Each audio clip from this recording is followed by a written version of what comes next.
Hello, one and all. Here's Paul Scorpin. Yeah, I just want to share something with you that in about 3 weeks, a little over 3 weeks, we're going to be flying out of Munich, out of Belgium, and out of Switzerland to Cairo.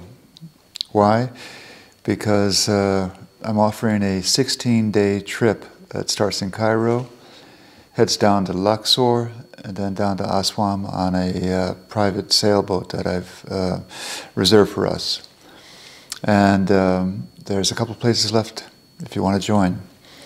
Let me just explain to you quickly what this trip's all about. First of all, it's going to be in English. That's why I'm speaking English right now. And it's going to be pretty multicultural with some people from Belgium, Germany, an American, and somebody from Switzerland. And it's going to be rather intensive because we're all involved with Dasclos's work for a long time, and some of us are spiritual teachers, body workers, healers, and seekers. And let me just explain to you in a nutshell what this trip's about.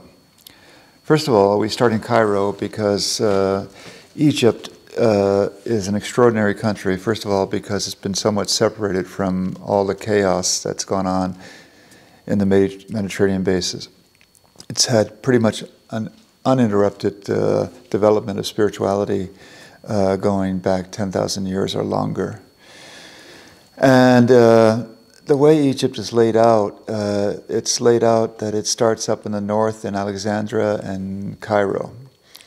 And then, if you will, you can look at Egypt, the landscape of Egypt, basically as my body right now.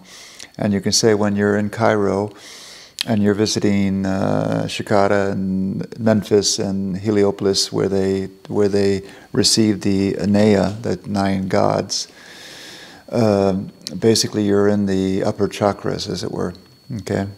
Because those were centers of inspiration and centers of wisdom. So you're in the crown chakra and in the third eye. I put Heliopolis in the crown chakra and Memphis and Saqqara in the third eye. It was the main seat of spirituality for a long time in Egypt, and the home of Ptah and his consort Sekhmet. And then we're going to spend a couple of days moving around Cairo, and then we're going to fly down to Luxor. And in Luxor, basically what you do is you fly down to the solar plexus, as it were. Here's my solar plexus.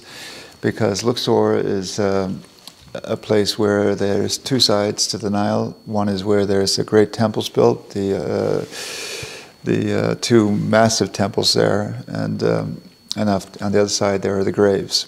So you're talking about the living and the dead. And you're talking about a place which is very lively up until this day. Somewhat chaotic, not as chaotic as Cairo, but they call it chaotic. And basically, it's a perfect picture of the solar plexus because there's so much activity there. You know, also even on the great temples, they carve in the great wars that they've had. So the living and the dead, and then we're going to take a bus trip up to the heart chakra, and then we're going to visit Abu Das. Abu Das is probably the most central temple in Egypt, if I may, because that's where the grave of Osiris is. And it's an incredibly mystical place. And for the first time, we're going to spend 2 nights there, that we're going to deeply explore Abu Das over 2 days, a day and a half. And if you would, we know that the heart is made up out of 2 chambers. So one chamber is masculine, and that would be Abu Das in connection with Osiris. The other chamber is Hathor, which is the Khu goddess. And we're going to visit her temple on our way back down towards the south. And that's Dendera, which is an incredible temple, which has to do with the other chamber of the heart. So it has to do with the love and the beauty and harmony and grace of Hathor.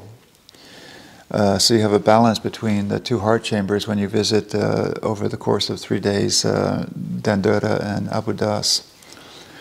And then we drive back down to Luxor, and then we board a boat, which I've reserved, a sailboat, which I've reserved, smaller than the ones we've had in the past, because this group is extremely intimate. We are only, up until now, we're only 6 people plus myself. So that means there's room for 2 more people. That's why I'm making this video. And this boat is an antique, but in beautiful shape. And then we depart and we head, what they say, up the Nile. For us, it's down the Nile. And we visit a number of temples, including Kuambu, including Edfu, the place where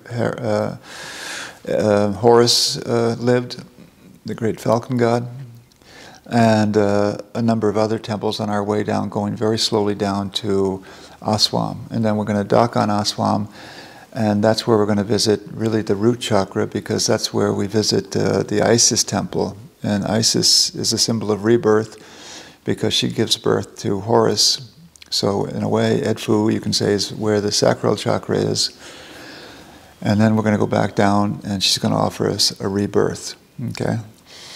And that's an incredible temple because it's a place where you enter the absolute divine feminine, the creative force embodied by Isis. And we're also going to take a journey to Abu Simbel. You have to do that, where you go off to see what Ramses II built as a tribute to himself, which is extraordinary. So we take it in. And yeah, so what I'm saying is that, first of all, there's 2 places left with a shared cabin on the boat. You'd have your own room in Cairo, you have your own room in Abu Das, you'd have your own room in Luxor. But because of the size of the boat, there's a shared room open still.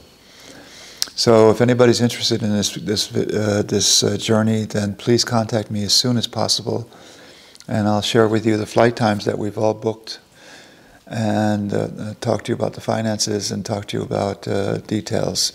As we know, there's a bit of a disturbance, more than a bit of a disturbance, in a neighboring land in Palestine and in Israel, and some people have expressed concern that it might affect our trip, but it won't. I know it won't.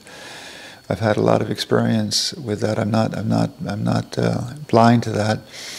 But Cairo, we're going to only spend about 3-4 days there, and then once we go down to Luxor, then we're far away from that tragic chaos which is going on there.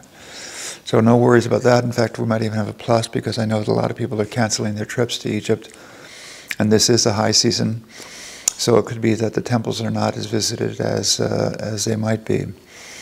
Okay, the last time I was there was in March 2020.